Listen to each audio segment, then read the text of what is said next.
Right, things are really large. And this is happening as D.C. is now suing the Trump administration over that federal takeover of the D.C. Police Department. So where do things go from here?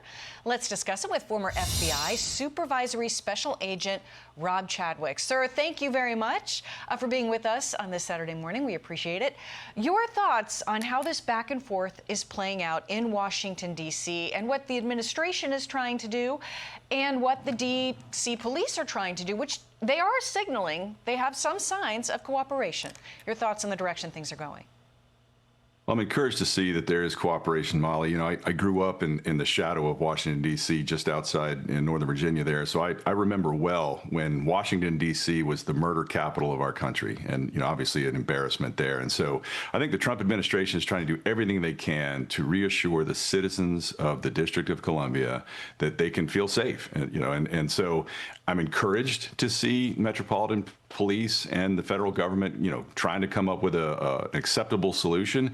But it is absolutely the right move to try to help out because, you know, the reports of a decline in crime in D.C. are just that, reported crime. And that to me, that's one of the biggest misses that we're talking about here in the United States today.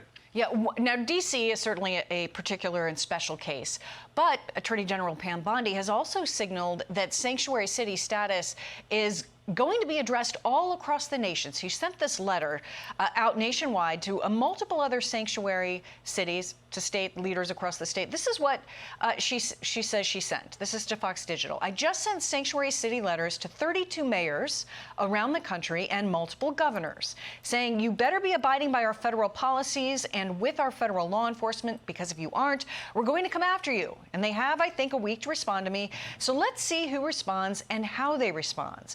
It starts at the top, and our leaders have to support our law enforcement. Do you think she will have success, or is this going to launch another flurry of lawsuits and pushback?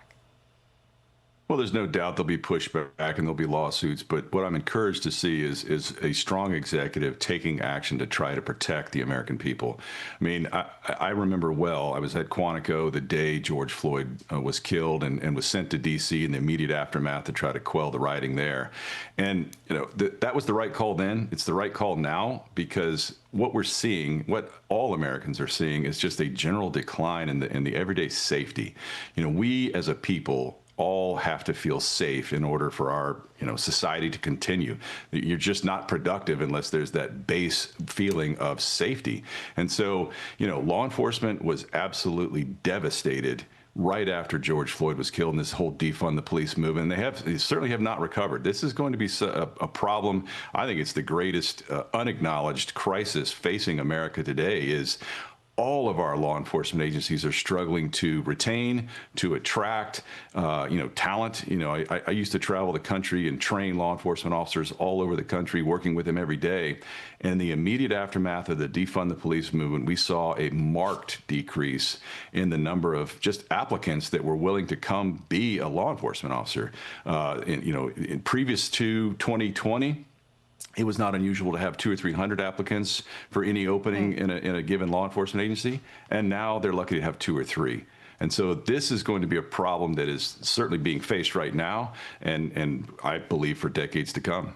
And then just quickly, Rob, there have been a flurry of folks responding and applying to ICE and looking for jobs. Your thoughts?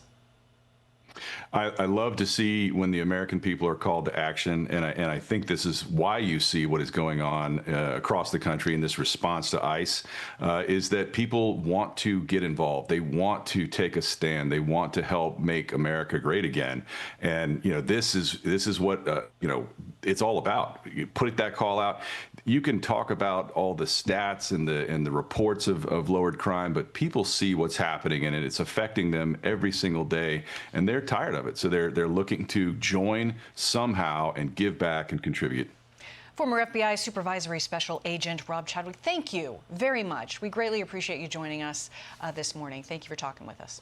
Hey, Sean Hannity here. Hey, click here to subscribe to Fox News YouTube page and catch our hottest interviews and most compelling analysis. You will not get it anywhere else.